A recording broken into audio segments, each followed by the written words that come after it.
Should cops be in school? Police officers are often seen as the faces of security. As a society, we put our faith in them, trusted them, but should we be allowing our children with them? School is meant to be a place of learning, and with learning comes mistakes. Children make mistakes. That is part of the learning process. Now, however, with the deep-rooted corruption in the police force, I do not see any aid in them being in schools. I do not see any aid in them being in schools and punishing students for behavioral issues. They are not equipped to be able to handle that. So I ask you this simple question before I present to you my case. Are cops truly protecting your child? Or are they criminalizing your children? Now,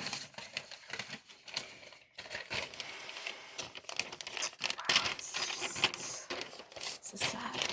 This is so sad. I'm gonna clip this out. Start here. Since the tragedy of Sandy Hook's, police and lawmakers, since the tragedy of Sandy Hook's, lawmakers have decided that putting cops in school will benefit us as students and will actually keep us safer. But I ask a simple question. Who exactly is being protected? Because according to research, Black students are more likely to be in schools with police. 59%. Keep in mind, the Black population only makes less than 20% of the American population. So why is that? So why is it that only 47% of white people go to school with cops? 47% are Hispanic and go to school with cops. And 40% are Asian and go to school with cops. These numbers do not add up. Why are minorities overpowering the majority? In those schools, I'm so sorry for my voice. In those schools, students were more likely to be referred to law enforcement. Students were more likely to be referred to law enforcement for petty offenses like theft and vandalism or fights or threats. It's even more interesting that while police are present to deter students from crime, that 1.6 million students in this country go to school with police officers, but no school counselors. 1.6 million. That is strange because school counselors are meant to aid students. They're made to help students grow, give them a place to vent out, give them a place where they can solve their social, economic, or behavioral problems. So why is funding going towards controlling and not understanding? What's even more concerning is that this isn't about protection anymore. This is a ruse. The presence of police in schools is dehumanizing children of color. It puts them under constant surveillance of children are put under constant surveillance in schools. Now, I may seem biased as a Black woman, and there are many good cops. I'm not gonna say Black woman. Now, I may seem biased. And there are many good cops who genuinely want to keep students safe and keep them away from the streets or crime. And I acknowledge them and I appreciate them for what they do, but these numbers are not matching up with their supposed intentions. A minority, someone who is not white, makes up less than half of the American population, is more likely to be put in a school with a cop, but no one to talk to.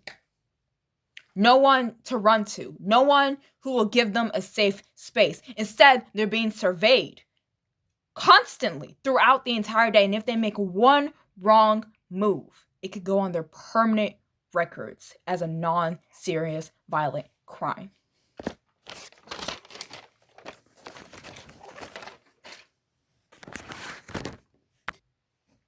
This is a pattern.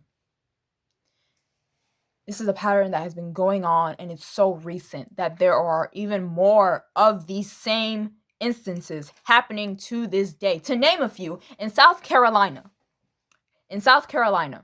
Deputy Ben Fields slammed a 16-year-old Black girl on the floor because she refused to exit the classroom. I understand she was disobedient, but that did not call for that level of force. A Kentucky resource officer placed third graders in handcuffs because they were misbehaving. Keep in mind, these third graders have disabilities, learning disabilities. I do not think putting them in cuffs is going to stop them from crying and sobbing and begging you to take these cuffs off them because they're scared.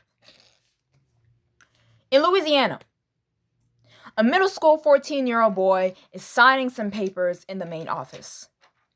I'm not sure what he said. I'm not sure what he did. But for some reason, a police officer that was in that same room felt it necessary to grab him by the... What is this called, please? Or what is this called? Collar. Grab him by the collar and slam him on the ground. Not once, not twice, not 3 times, more than 4 times. In Prince William County, a 14-year-old forgot to grab some milk.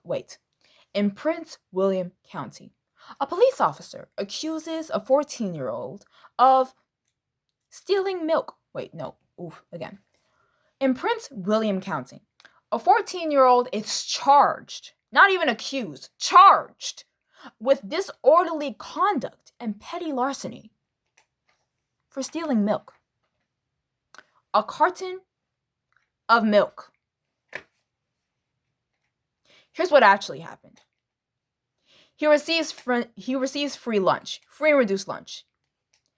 After coming out from the line, he forgot to take a carton of milk, so he went back to take one.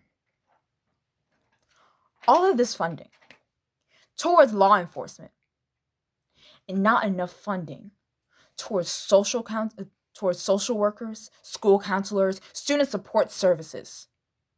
And because of that, your child could be the next in handcuffs. Could be the next you have to see in the hospital because he was slammed by a police officer. Could be the next with a criminal record because he forgot to grab a carton of milk. So I leave you with this simple question.